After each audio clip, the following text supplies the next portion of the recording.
Well, in our last loss, the biggest thing going into our last game was just playing hard, and we played hard, but we didn't make plays that we were supposed to make, that we usually make. So this game, we was just trying to play hard. We got down early. We was just trying to fight back. We had to realize that we weren't gonna get it all back at one time, so we was gonna have to chip away, and we stayed with it, and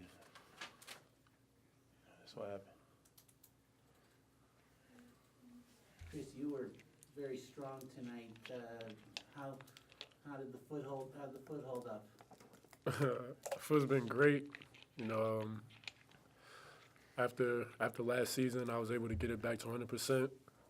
After individuals stuff with our trainer and our weight coach. So I mean, foot's been fine. It was just my mental aspect of being aggressive.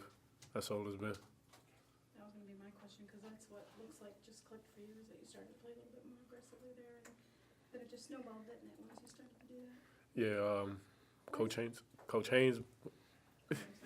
Haynes, been working with me and trying to do different things and guarding Darren every day. It's like you have no choice but to be aggressive, and that's what they try to do with me in practice. Because I'm bigger and stronger than what I really think. I utilize it whenever I can now. Is part of that taking the ball off the wing to the basket? I mean, that's something we hadn't seen a lot of, and you did it a couple times today and got and ones both times.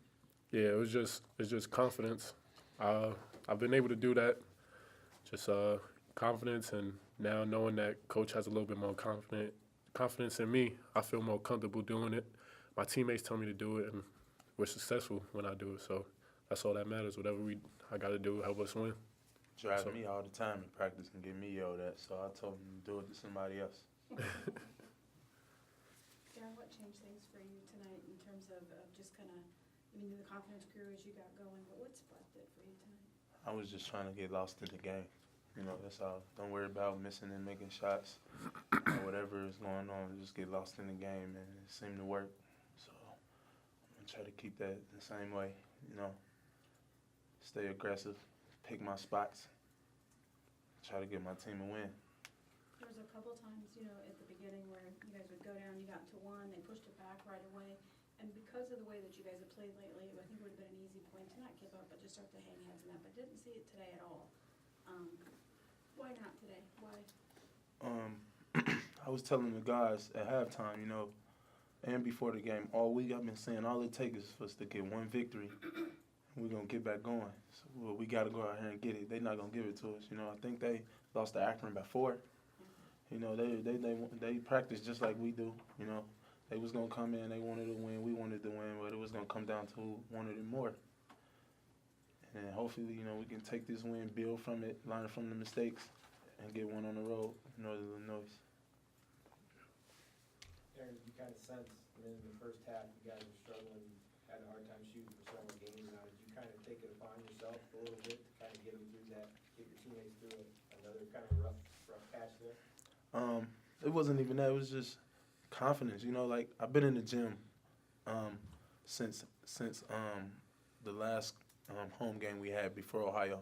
I've been trying to get in the gym, and Coach told me, he can only have so much confidence in me. I gotta have confidence in myself, and it's just shooting a shot and knowing this is gonna go in, and if you miss, shoot the next one, And I kind of heard that from Dev Manley. Dev Manley always said, if you're gonna miss it, shoot the next one. It's bound to go in and go in all the time in practice. So it's gonna go in. One of them gonna go in.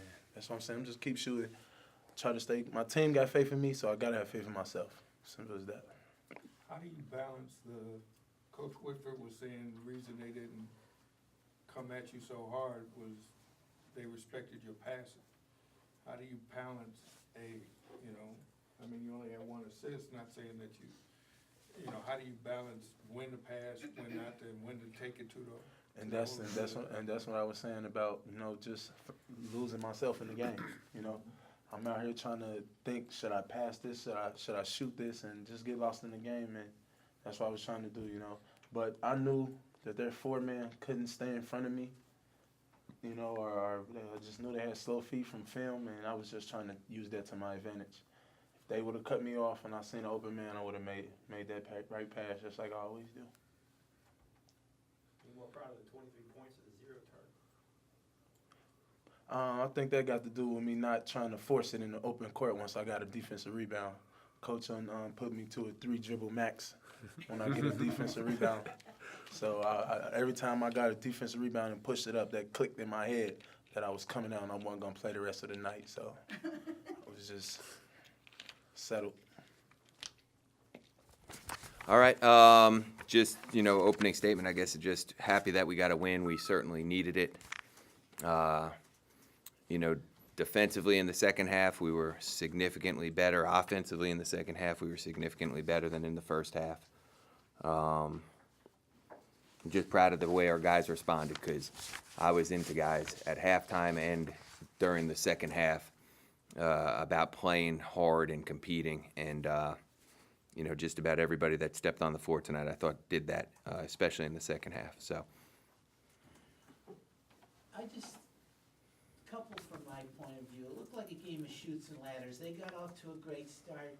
You chipped away, got it to 1 right at the end of the first half, and then they hit, Allstock hit the 4-point Yeah, play. 4-point play. And then it seemed like Yeah. it bounced down to, 12 twice in the second half? Yeah. And then you just came back. Can you just, Yeah. through that stretch, can you talk about Well, at the end of the first half, we had cut it to 1, like you just said, and battled all the way back, and then Dev fouled a 3-point shooter. I don't know if it was the next possession, but then we have the ball with 22 seconds or 35 seconds to go, 36 seconds to go, and there's a 35-second shot clock, so we should be holding for 1. And Chris Brewer, I don't know who shot it, but Chris Brewer went too early, and maybe Mark missed a shot, and then they have a shot at the end after making another basket because they were up 7, so. I was not happy at the way we ended the half because Chris Brewer is a junior point guard. He's got to know when there's 36 seconds on the shot clock and 36 seconds in the half and 35 seconds on the shot clock that we got to shoot the last shot. It's not something that, he's played in a number of games now. He knows better, but he wasn't playing real well and he was probably frustrated and tried to make a play when he shouldn't. So at halftime, it was 12 and at one point in the first half, or 13 at one point in the first half, and we had cut it to 1. So, I was sort of happy that we were able to cut it, but not happy the fact that it ended at 7. And then we started the second half, and it was more of the same. We gave up an offensive rebound 3. We fouled Xavier Turner with 1 second to go on the shot clock. It just wasn't a great start, but to our kids' credit, they responded incredibly well. And basically from that point on, we played the way we're supposed to play. Did you try to exploit Turner being a freshman when you went to the press in that situation? You know what? They turned the ball over a lot because over the course of the season they've done that. Partially, I'm sure, because he's a freshman, and partially because their backup point guard right now is Jesse Berry, who's really not a point guard. So that was our game plan all along. We turned them over a bunch in the first half too, but we didn't have any steals. We had 1 steal at halftime, and they had, I think it was 11 turnovers. But when you don't get steals, they're all dead ball, and then you're playing against their half-court defense. So we wanted to make sure we were pressuring and trying to create some turnovers for steals, and I thought we did that. Derek Jackson had 1 early, which it ended up, converting into a dunk.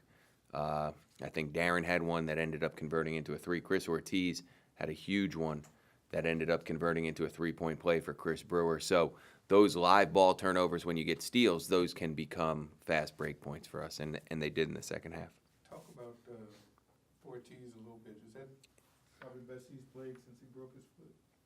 Oh, yeah, that's a good, Yes, it is, absolutely, since he broke his foot, definitely. And you know what? He's been practicing very well.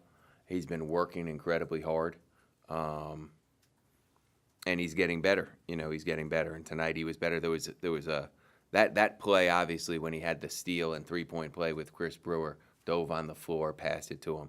That was a huge play. Later on in the half, he was in, and they run a sort of an isolation play for Chris Bond that in our walkthrough and stuff we had gone over. The guy being Chris Ortiz having to cut that off, and he did a great job with that too.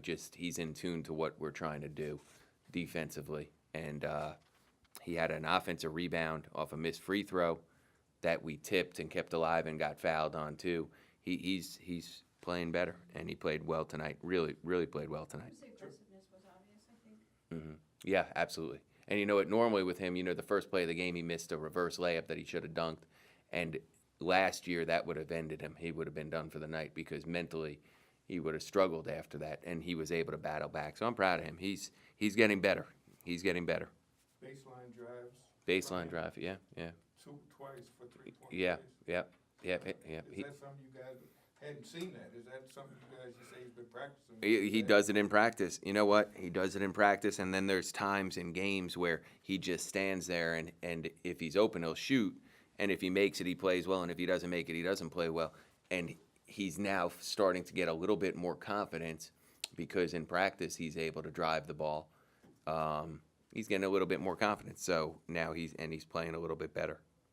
Rob, before he was injured with the eye, what kind of adjustments did you make on Majuk in the second half? Because in the first half, he was really dominating with the 12, he had 12 points. Yeah, a lot of them were in transition, which and that was a thing. I was a little upset. Khalik had checked in, and he beat Khalik down the floor for a layup. So a couple of those were in transition, and he was catching the ball at 1 foot, and you can't let him do that. You just can't. He's too good a player. So you got to push him off the block, make him catch it, and have to dribble the ball. And I think in the second half, we did a better job of making him on his catches not be with 2 feet in the paint.